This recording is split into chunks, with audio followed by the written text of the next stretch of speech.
deji naftaada oo qabo marka ay carooto. Abu Darra ayaa ku yiri nin maqashiyay hadal aad u xun, ha ku faanin caydayda. nin kalena wuxuu caayay Shacbi oo imaam weyn ahaa, markaasuu yiri Shacbi, haddii aan leeyahay sifadaadan xun ee aad igu sheegtay, Ilaahay ha iga dhaafo. haddaanan ahayn sida aad igu sheegtayna Ilaahay ha kuu dhaafo.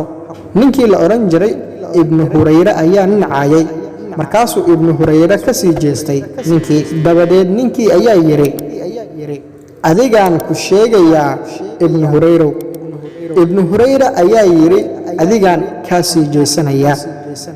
haddaba walaalayaal, qisooyinkani waxa ayna tusayaan in markii xumaan nagula sameeyo aynu ka aamusno si aynu wanaag uga shaqayno. sidoo kale qisadani waxa ay noo sheegaysaa sida dadkii hore u dulqaadan jireen marka lagu qaldamo ama gaf loo geysto. mahadsaned, la wadaag walaalkaaga aad khayrka la jeceshahay.